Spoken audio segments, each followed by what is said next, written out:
એકવાર ભગવાન કૃષ્ણ લગભગ 90 વર્ષની ઉંમરની આસપાસ કુરુક્ષેત્રમાં આવે છે અને આ વાત બધે ફેલાઈ જાય છે.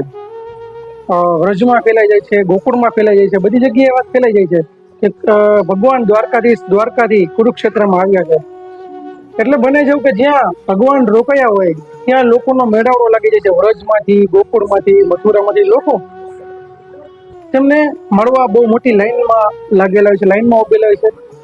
આ જ સ્થિતિમાં એક વૃદ્ધ દંપતી ત્યાં આવી પહોંચે છે અને દ્વારપાળને જઈને કહે છે, ક્યાં છે લાલો, ક્યાં છે કનૈયો, મારે એને મળવું છે, ક્યાં છે, કઈ જગ્યાએ છે, મારે એને મળવું છે. દ્વારપાળ જે હોય છે તે કહે છે, કોણ લાલો, કોણ કનૈયો, કેનું કહો છો? તો એ વૃદ્ધ જે વ્યક્તિ હોય છે કે અરે કનૈયા.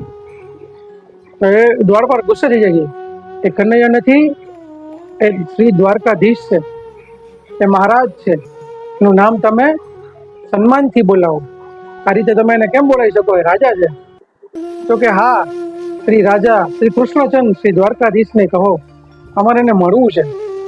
તો દ્વારપાળ કહે છે કે તમે કોણ છો? તો એ વૃદ્ધ દંપતી કહે છે કે હું નંદ બાબા છું, હું જશોદા મૈયા છું. આ વાત સાંભળી અને દ્વારપાળ એના પગમાં પડી જાય છે અને હાથ જોડીને કહે છે, મને માફ કરો, હું તમને ન ઓળખી શકું. ભલે શ્રી કૃષ્ણ વાસુદેવ દેવકીજીના પુત્ર હોય, પણ આજે પણ જ્યારે જન્માષ્ટમી આવે ત્યારે એમ જ કહેવાય છે કે નંદ ઘેરા નંદ ભયો, જય કનૈયા લાલ.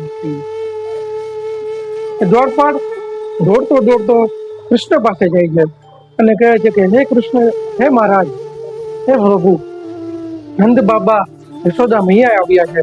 કૃષ્ણ ભગવાન દોડતા છે ત્યારે વૃદ્ધ દંપતી ચાલી પણ નથી શકતું અને કૃષ્ણ તેની સામે પહોંચી જાય છે દોડતા અને નંદ બાબા યશોદા મૈયા કહે છે, આવો મહારાજ, આવો શ્રી કૃષ્ણચંદ્ર શ્રી દ્વારકાધીશ. અરે મૈયા, હું લલ્લો છું, તમારો લાલો છું, તમારો કાનો છું, તમે કેમ આવું બોલો છો?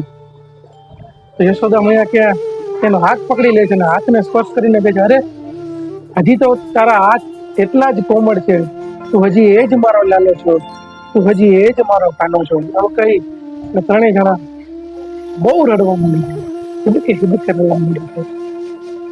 આ છે મિત્રો કૃષ્ણનો પ્રેમ. જો વિડીયો તમને પસંદ આવ્યો હોય શેર કરી દેજો, કોમેન્ટમાં લખજો જય શ્રી કૃષ્ણ. મળીશું આ વિડીયો સાથે, ત્યાં સુધી જય શ્રી રામ, જય શ્રી કૃષ્ણ.